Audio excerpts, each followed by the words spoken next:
time for some more kitchen table astronomy and theater and politics with Hampshire College astronomer and the head of Kainaat Studios, Pakistan and South Asia's answer to cosmos, Dr. Salman Hamid, Mr. Universe. You went to New York City, home of the new mayor of the world, Mamdani. Yes.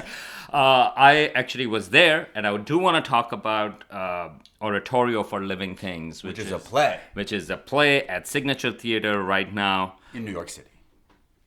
But I'm going to come back to it in a second because I just by total coincidence scheduled it on the day after the mayor's election.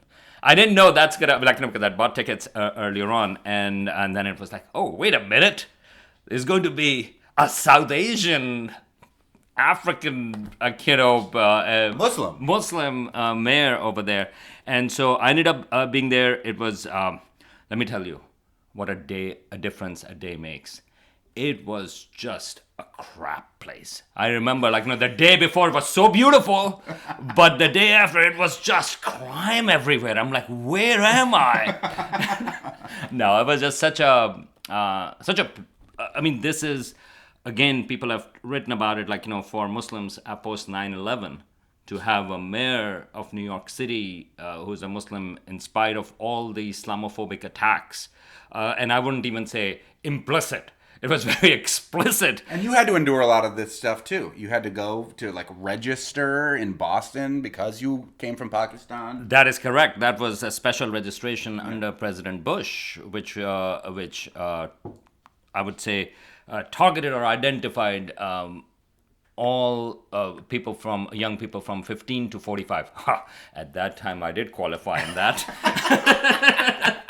But from, I think there were 24 countries, 23 of them were Muslim majority, and I think they just put in North Korea, I think, just for the heck of it. Yeah. And I just got a letter that you have to appear, I think this was January of 2003, the new Department of Homeland Security. Again, that was new at the time. Right. And that you have to appear at 8 a.m. in Boston. And you have to have a very good excuse that the letter, well, it didn't have this this exclamation in there, but certainly it said that you have to have a very good excuse if you cannot make it. Mm-hmm. And sure enough, I got there, and I remember at that time I was a postdoc at UMass and Smith College. And so it was fine. I mean, for me, it was I can actually talk about that, but I remember there was a lot of fear for people because if you had overstayed something or if you had you didn't do your paperwork, you didn't cross T or dot an I properly. People were worried about it, and this was January, and there were NPR stories, in fact, about a lot of people in Buffalo to cross the border to Canada because people were afraid, and it was very cold, and yet they were being outside, and so on and so forth. They make copies of all of the credit cards I had, the debit card, Social Security card, and things like that. And no, you didn't have a choice. At that time, I was on H-1B visa, which is a work visa here, and that was considered normal. And so, yes, those things were there. So we've come a long way. New York City has come a long way to have elected a Muslim mayor. Yeah, and I loved it. I took a cab over there, and the driver was from Gambia, and he asked me, he's like, from Pakistan? I'm like, yes. And then he goes like, oh, yeah, well, we have your mayor now. and I was like, well, it's everybody's mayor. But he then said, he voted for Zohran Mamdani. He said his wife voted for Mamdani. He said his son voted for Mamdani and his daughter voted for Mamdani. And he said, 4 votes just for my family. So, and that's the type of thing. And then he actually said that. He says he's the guy who works for people like us, the working people. Because he did do this hunger strike for cab drivers. Yeah. So it was just a lovely thing. And I do think, apart from the doom and gloom, this is amazing. And this is also, I think, I'm an American citizen now. So, in that context, I think these are the two visions of America that the U.S. has been fighting about. That one is about inclusion, about diversity, about that anybody can be somebody, and then you have the more protectionist, more paranoid, more that type of wing, and that is also America. So U.S. is not one thing. I mean, I think both of those things are there, and this, I think, some people, of course, would disagree, and because it's a big divisive country right now. But I think, to me, this is the wonderful part about the U.S., that somebody like Zohran Mamdani can become the mayor of the largest city, amazingly diverse city, most probably one of the most diverse cities in the world, and he's 34. I mean, it's just incredible. And I should mention, here is my plug for Hampshire College as well, because, of course, before Zohran Mamdani, people know about his mother, Meera Nair, for Mississippi Masala, Monsoon Wedding, and all these films. Filmmaker, yeah. Filmmaker. But what I knew was his father, Mahmood Mamdani. And in fact, post 9/11, in 2002, I attended his lecture, which he gave at Hampshire College as part of Iqbal Ahmed lecture series. Iqbal Ahmed was an intellectual from Pakistan who actually taught many years at Hampshire College, and so the most prestigious lecture series is named after Iqbal Ahmed. He passed away in 2000. But Mahmood Mamdani, father of Zohran Mamdani, and Mahmood Mamdani is a sociologist. He came and gave a talk, and his framing was very crucial, because he talked about this notion of good Muslim and bad Muslim, which was used quite a bit, including by President Bush and others. And he talked about that both of those framings are actually have the roots from Islamophobia, because you are a good Muslim because you act like that, not taking into account the complexity of Muslims and why do you define them purely from their religious faith and so on and so forth. So he gave a wonderful talk, which is available on YouTube. So cool. If you are watching, if you watch this on Kainaat, we'll put a link to Mahmood Mamdani's Iqbal Ahmed lecture from 2002. And at Hampshire College. At Hampshire College. You were in New York, though, for Oratorio for Living Things, which is a play and an oratorio, a musical play, about time. Well, and time is something that we talk about with astronomy all the time.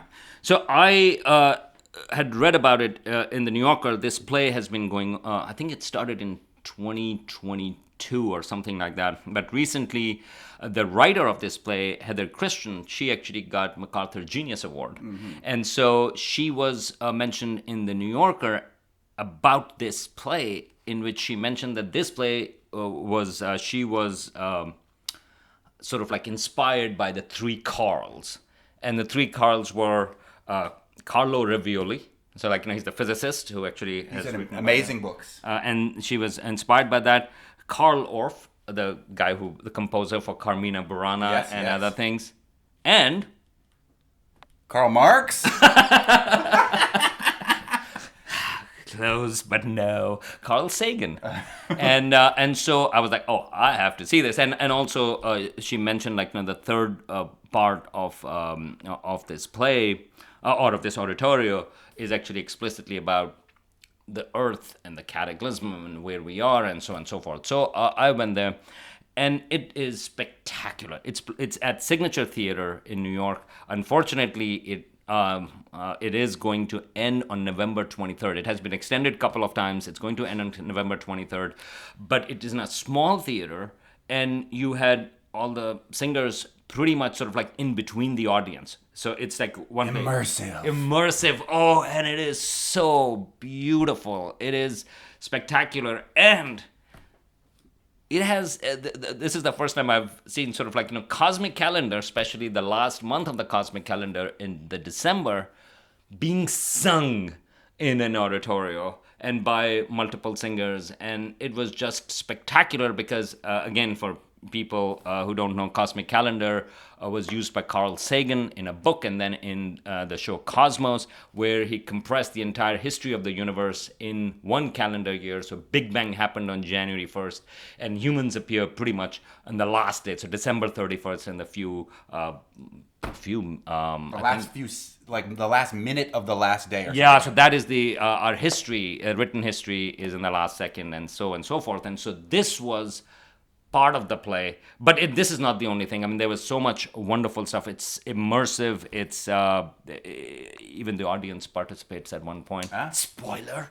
But no, it was just such, and it's about what you feel about it, not about intellectually. I mean, I'm giving you the intellectual component, but it is not about that. It is about how you feel with the music. And she explicitly says that what she is, the reason why this play, she did that, central point is how and why we are here.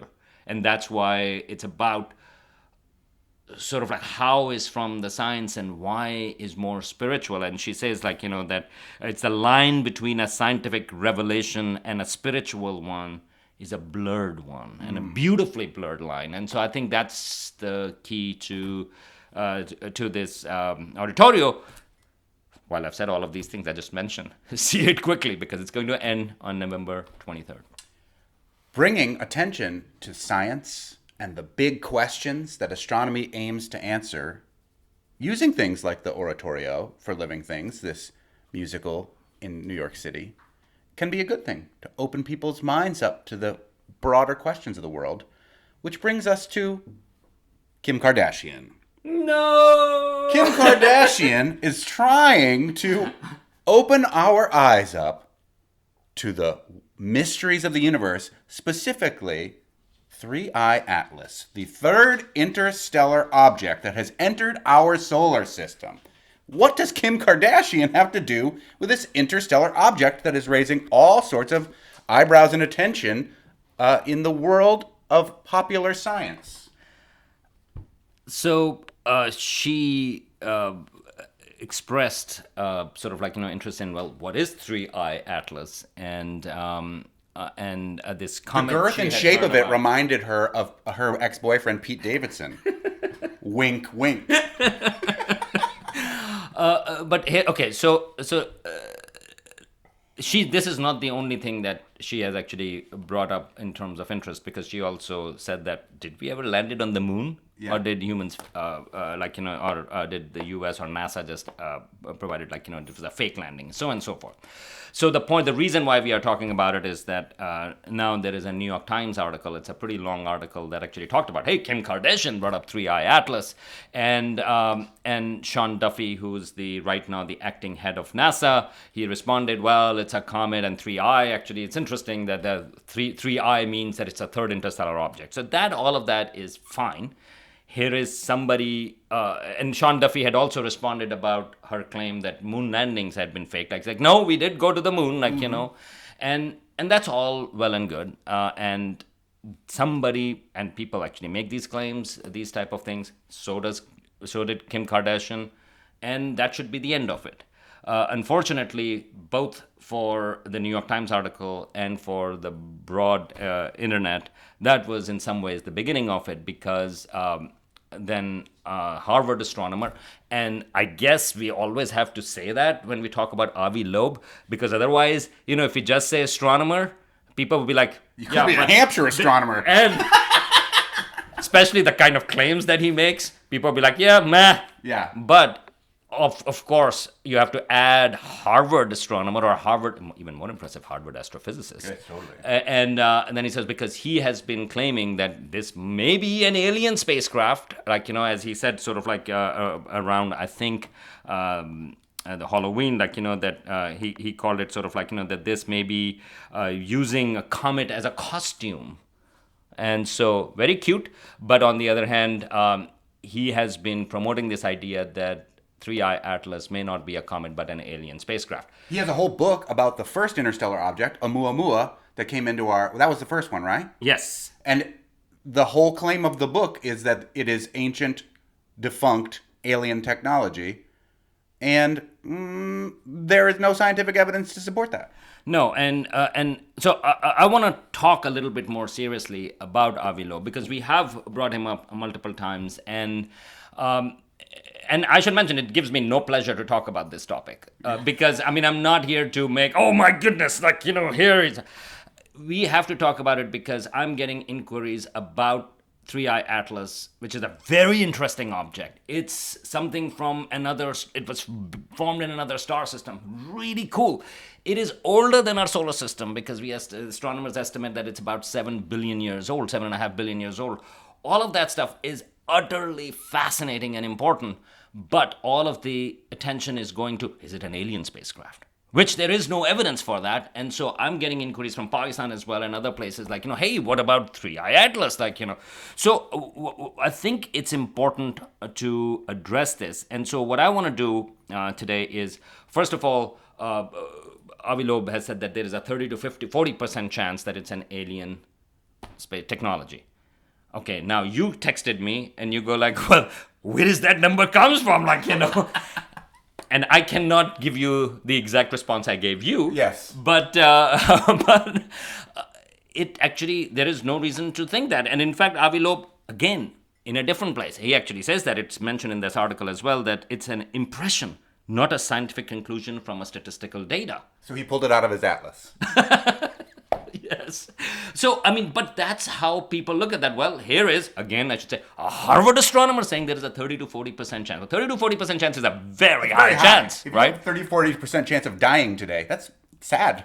So let me address a few things. And I think there are responsible ways to cover 3-eye atlas, but how to do that? So first of all, there is nothing wrong with non-mainstream ideas. And the reason I'm mentioning that is that people who are experts in comets, who are experts in interstellar comets, they have a consensus. They actually have a lot of good reasons and a lot of good papers that actually tell you that this is actually a natural body. It's not an artificial object. And it is behaving in interesting ways, but that is partly because it is formed in another solar system. If it was identical to our solar system, then it wouldn't be much interesting. But if it was formed in another star system, then it gives us a way to study contrasting conditions.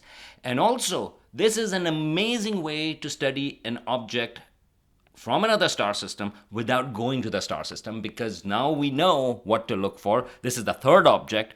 The new telescope, Vera Rubin telescope, is expected to detect at least 10 interstellar comets per year. So this is just the beginning part of it. And so right now you can all be, oh my goodness, this is an interstellar object, this is so strange. But actually it's going to get more routine. And this is the reason why we have detected third object in the last few years, because now astronomers actually kind of know what to look for. And just a quick shorthand, one of the reasons why we know it's an interstellar object is because of its speed. Mm-hmm. And so we know that we can actually tell the speed of comets that come from our own solar system versus this. So this is just one quick way. And so there is a lot of information about it. I would actually send you to, there's a wonderful YouTube channel by Fraser, Cain. He actually is a science journalist and he does about astronomy. He has an hour-long episode on the scientific information we have about 3-eye atlas. You can also follow him on Universe Today, so you can get all this information. I'm not going to go too much into that. But out of mainstream ideas are good for science because, yeah, there is mainstream views, but of course science progresses because sometimes somebody comes in and says, you know what? This may be all different. And there are... Einstein said imagination is more important than knowledge. So he's imagining what science could be and imagines black holes, even though he doesn't believe in them. But turns out, they're real. And so, yes, there are outlying ideas. And yes, there is more resistance to them because people go like, yeah, you show me. No, I don't believe you because there is a lot of good reasons why we don't believe that. One great example is plate tectonics. For example, so plate tectonics, when the idea was given, is like, no, continents cannot move, they are so heavy. But then, over the period of time, evidence gathered, and now it became a more widely acceptable ideas. But you also have, just because you have a weird idea, non-mainstream idea, doesn't mean that it's correct. Right. For every plate tectonics idea, every idea that weird idea that turned out to be correct, there are 1,000 more that actually just were wrong. Okay? So we have to take that into account. So skepticism of these ideas is actually equally important part of science. And nobody is saying, no, you cannot say that. No. But, so for example, there was an idea that the universe has always existed. Steady state theory, which was actually in opposition to Big Bang. Well, it turned out that was not correct. But some people still believe that it may be correct, but it's not a mainstream idea. But there is too much evidence for Big Bang instead of steady state. But in fact, it helped actually steady state in that context, Big Bang, because Big Bang had to come up with ideas to confront sort of like, why steady state doesn't work. So there are all these ideas, and I've given you two examples which are solved. But right now there is a theory that says the speed of light is not constant. It's variable. It's called variable speed of light theory. Is it correct? Probably not. Is it out there? Yes. But there's enough evidence. But you haven't heard the person's name who has given the variable speed of light theory. The reason is because he's not making claims about aliens. Right. But we have heard Avi Loeb's name. That's exactly because right. he's making claims about aliens. And so that's the second part about it, is like, claims about aliens get more attention, which is fine. In fact, Percival Lowell, our local Massachusetts connection, he actually believed that there were canals on Mars in the late 19th and early 20th century. And New York Times kept on putting him on the front page, even though scientists at the time knew that no, actually, there is no evidence for that. Yeah. But he believed it. He built a telescope in Arizona, which is fine, but he was a genuine believer in there. And in fact, Alfred Russel Wallace, who was the co-discoverer of natural selection along with Darwin, he actually wrote a whole book debunking Percival Lowell's claims. And he actually said that only a race of madmen would build canals on Mars because of the low atmospheric pressure, which we could measure at that time. Mm-hmm.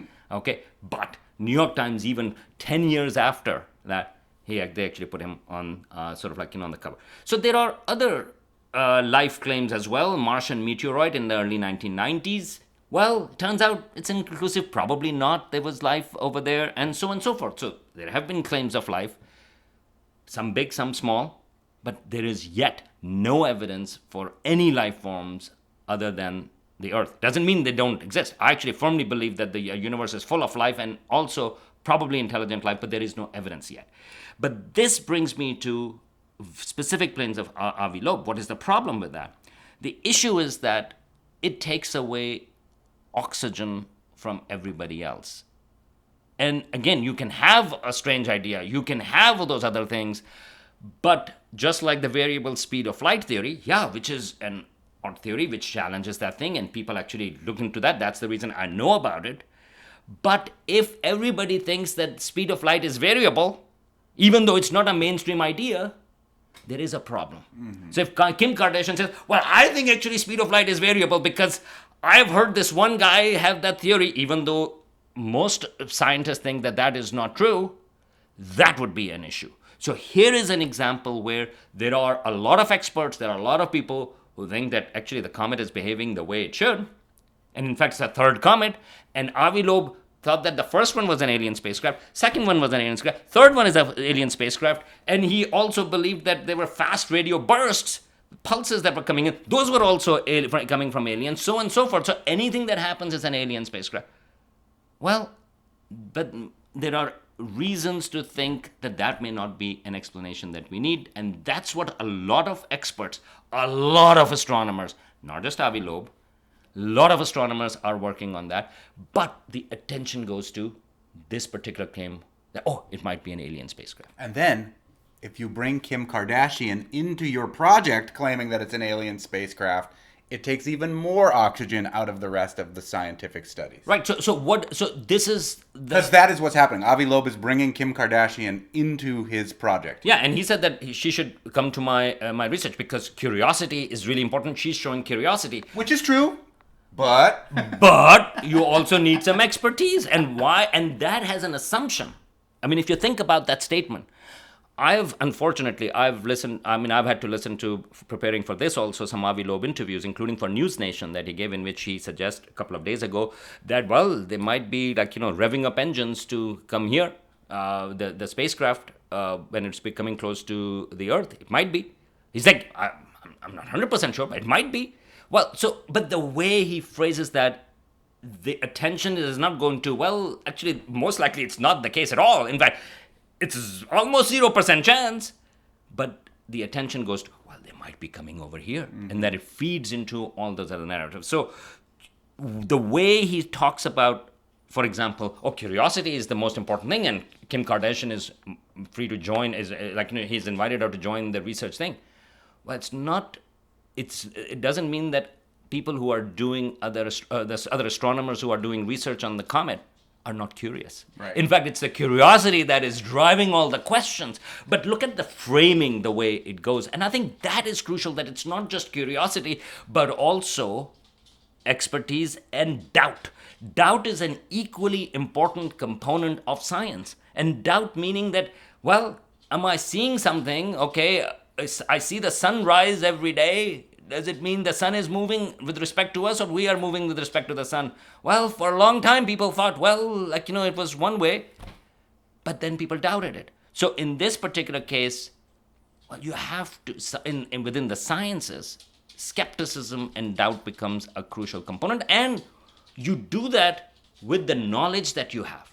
So if you don't know how comets work, curiosity will not lead you. You will think, oh wow, my goodness, it has a tail. This must be a living thing because I know living things have tails. Now, am I curious enough to join Avi Loeb's research group? That's a curiosity.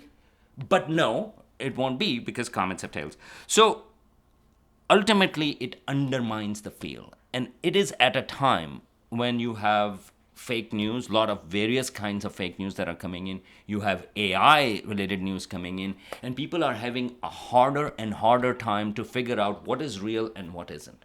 In that environment, if you promote a certain type of idea, which is not mainstream, which actually 99% of astronomers, where did I come up with this number? You know where I come up with this number, but I think it's much more realistic than the 30 to 40%. But it is actually true, like majority, vast majority of astronomers do not think that 3I Atlas is a comet. In that context, an alien spacecraft. If that is the case, then that's how it should be covered. Not like, oh my goodness, this one person says that, or his small fraction. Let's give it a major piece in the New York Times. Let's cover it in all the major news outlets on television and so on and so forth. So I think that's where the problem comes in. Now you bring a Kardashian into it, it just gets worse. Right. And so what to do about it, I think the key thing is not to give him oxygen. Now, we are just actually dealing with this thing, exactly doing the opposite thing. The problem is that we have to, because people don't know. If you actually Google 3I Atlas, all of the top hits are going to be about it. Well, is it an alien spacecraft or not? And again, it's the same sort of Fox News type of thing. Is Obama a Muslim, right? You remember, again, the Islamic phobic stuff coming back to that. Steve Bannon asking if Mamdani is a legitimate U.S. citizen, if he achieved it through legitimate means. No, it's not incorrect, because they are just asking the question. Yeah. But you know what is going on. You know how it is being framed. And in the same way, the way the 3I Atlas, this comet, is being talked about is, what if it is an alien space? Or is it? Is it revving up? It is preparing? I'm just saying it's a 30 to 40% chance. But is it? So you can. So one of the key things is, you have to address it. We are addressing it.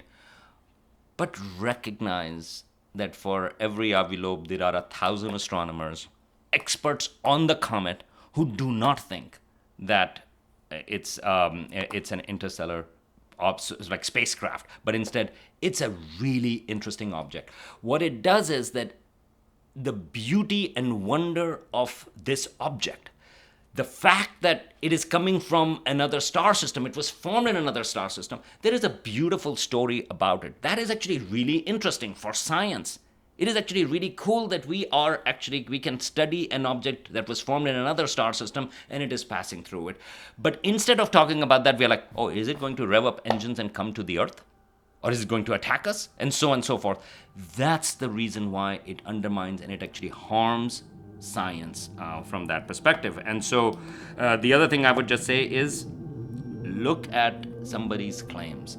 This is not the first time Avi Loeb has claimed an alien spacecraft, as we mentioned, and this is not the last. This is going to go away. To me, this reminds me a little bit of at the end of the year, people predict, these psychics predict what's going to happen next year. There's going to be trouble in the royal family and so on and so forth. And those are pretty entertaining. You read it, you are waiting at a grocery store, paying a lot of money, and you for groceries, and you go here is an interesting prediction, and you chuckle. But next year, at the end of the year, you don't go back to the same paper and say, wait a minute, did it happen or not? No, you move on to the next one. Yeah. It's like the rapture. It gets predicted all the time. We just missed a rapture a couple months ago. That's right. So this is more like what Avi Loeb's claims are a little bit more like that, because he sees aliens everywhere. He also claimed aliens in spherules at the bottom of the ocean floor, which, again, the geologists and others actually all claimed actually there was no evidence for that, but now people have forgotten about it. And so that's how we should think about it. Unfortunately, we will have to deal with Kim Kardashian now as well.